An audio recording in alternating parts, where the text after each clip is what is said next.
जय गुरुदेव। चलो बच्चों, आज हम एक नई कहानी सुनेंगे। है ना, आपको कहानी सुनना बड़ा अच्छा लगता है ना, और मुझे भी कहानी सुनाना बड़ा अच्छा लगता है आप लोगों को। है ना, आप बड़े प्यार से सुनते हो, ध्यान से सुनते हो, इसलिए मुझे भी अच्छा लगता है ना। अभी तक हमने जो है चाणक्य की कहानी सुनी है ना, और किसकी सुनी? ईश्वरचंद्र विद्यासागर की कहानी सुनी। आपको अच्छी लगी ना वो कहानियाँ? कितनी अच्छी लगी, कितनी अच्छी प्रेरणा मिली हमें, है ना। अपना हाथ जगन्नाथ, ये हमें कहानी से पता चला कि नहीं। तो ऐसी अच्छी अच्छी कहानी आप सुनते हो तो आपको अच्छा लगता है। तो आज हम कहानी सुनेंगे एक शहीद की। तो शहीद किसे कहते मालूम है? हाँ, किसे कहते मालूम है शहीद? किसी को मालूम है किसको शहीद कहते हैं? अच्छा, मैं बताती हूँ। शहीद उस व्यक्ति को कहते हैं जो अपने देश के लिए अपने प्राणों का बलिदान देता है, प्राणों की आहुति देता है, उस व्यक्ति को शहीद कहते हैं। हाँ, पता चला किसको शहीद कहते हैं? अच्छा, आप बच्चों में से किसको किसको शक्तिमान बनना है, ऐसे बलवान बनना है, शक्तिमान बनना है? किसको किसको बनना है? चलो हाथ ऊपर करो। कौन कौन शक्तिमान बनना चाहता है? ऐसे शक्तिमान, ऐसा बलशाली कौन कौन बनना चाहता है? हाथ ऊपर करो। अरे वाह, सभी बच्चे तो शक्तिमान बनना चाहते हैं ना। हाँ, तो शक्तिमान बनने के लिए आपको क्या करना पड़ेगा मालूम है? आपको क्या करना पड़ेगा? हर रोज़ जो है कसरत करनी पड़ेगी, व्यायाम करना पड़ेगा, दूध पीना पड़ेगा, तब आप शक्तिमान बन जाओगे, है ना। तो हमारे शहीद जो है कौन था मालूम है? ये शहीद था राम प्रसाद बिस्मिल। राम प्रसाद बिस्मिल की कहानी हम आज सुनेंगे। तो राम प्रसाद बिस्मिल जो है, उनका शरीर काफ़ी मजबूत था, वो बड़ी शक्तिशाली थे। और काफ़ी शक्तिशाली और मजबूत क्यों थे मालूम है? क्योंकि वह हर रोज़ कसरत करते थे, व्यायाम करते थे, दूध पीते थे, और इसलिए उनका शरीर काफ़ी कुछ मजबूत था। और फिर वह अपने देश के लोगों को सुखी रखने के लिए, अपने देश को आज़ाद करने के लिए वो क्रांतिकारी आंदोलन करते थे। बच्चों, आपको मालूम है उस समय हमारे देश पर किसका राज्य था? अंग्रेज़ों का राज्य था। और उन अंग्रेज़ों को भगाने के लिए, हमारे देश से निकालने के लिए हमारे देश के काफ़ी लोग उस क्रांतिकारी आंदोलन में सम्मिलित होते थे, और अंग्रेज़ों को कहते थे कि हमारा भारत देश छोड़ के चले जाओ। ऐसे आंदोलन करते थे, नारे लगाते थे, हमारे देश को छोड़ के निकल जाओ, चले जाओ। ऐसे जब क्रांतिकारी आंदोलन करते थे ना, तो उस समय ऐसे क्रांतिकारी आंदोलन करने वाले लोगों को ये अंग्रेज़ अधिकारी पकड़ करके कहाँ ले जाते थे मालूम है? जेल में डाल देते थे। हाँ, तो जेल में डालते थे। तो जेल कैसी होती मालूम है जगह आपको? जेल में ना कोई भी सुविधा नहीं होती, वहाँ पर काफ़ी कुछ कष्ट सहना पड़ता है, ना तो खाने को अच्छा मिलता है, कोई भी उनमें वहाँ पर सुविधा नहीं होती। लेकिन फिर भी राम प्रसाद बिस्मिल जो है वहाँ पर हर रोज़ कसरत करते थे और व्यायाम करते थे। ये कसरत और व्यायाम क्यों करते थे? क्योंकि राम प्रसाद बिस्मिल ने दृढ़ संकल्प लिया था, पक्का निर्णय किया था, कुछ भी हो जाए मैं हर रोज़ सवेरे उठने के बाद व्यायाम करूँगा, कसरत करूँगा, ऐसा उन्होंने पक्का निर्णय किया था। इसलिए जेल में जाने के बाद भी हर रोज़ व्यायाम करते थे, कसरत करते थे। और ये व्यायाम और कसरत क्यों करते थे?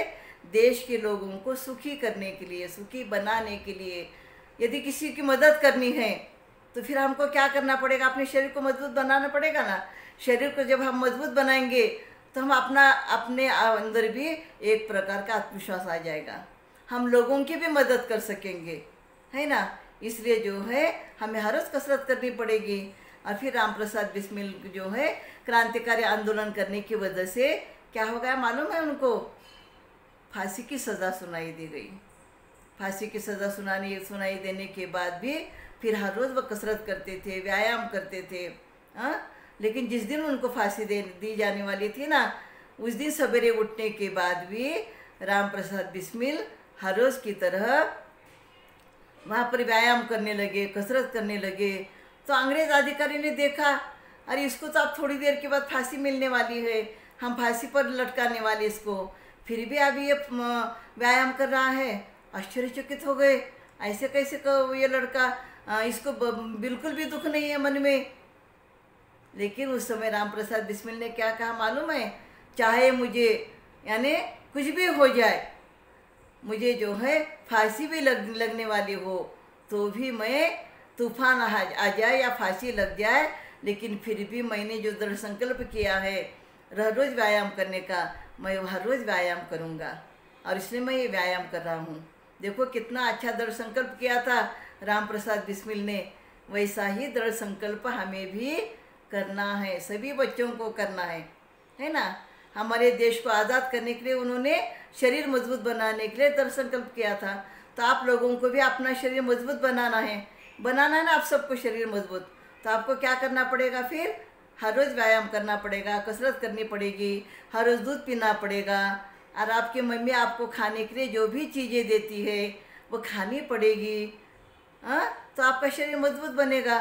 नहीं तो मैं दूध नहीं पीऊँगा, नहीं तो मैं ये सब्ज़ी नहीं खाऊँगा, मैं ये फल नहीं खाऊँगा, ऐसे ही आप अपनी मम्मी को कहोगे तो आपका शरीर मजबूत बनेगा? आप शक्तिमान बनोगे क्या? नहीं बनोगे। शक्तिमान बनना है तो हर रोज़ कसरत करना है, व्यायाम करना है, दूध पीना है, तो आप शक्तिमान बन जाओगे, है ना। तो ये राम प्रसाद बिस्मिल भी कैसे शक्तिमान मजबूत शरीर वाला व्यक्ति था, है ना। तो आप लोगों को भी ऐसे ही शक्तिमान बनना है ना। तो कैसे कहानी लगी आपको ये कहानी अच्छी लगी ना, तो आपको भी संकल्प लेना। आज एक क्या संकल्प लेना है, मैं हर रोज़ कसरत करूँगा, व्यायाम करूँगा, अपने शरीर को मजबूत बनाऊँगा। ऐसा दृढ़ संकल्प आप सभी बच्चों को लेना है। तो ऐसा दृढ़ संकल्प लेने के बाद फिर हम हर रोज़ क्या करेंगे, व्यायाम करेंगे, कसरत करेंगे, हमारा शरीर मजबूत बन जाएगा। तो हमारा शरीर मजबूत बनने के बाद हम दूसरे लोगों की भी मदद कर सकते हैं, दूसरों की भी सहायता कर सकते हैं। हमारा शरीर यदि कमज़ोर रहेगा तो हम किसी की सहायता कर सकते हैं क्या? हम अपने आप खुद की भी रक्षा नहीं कर सकते।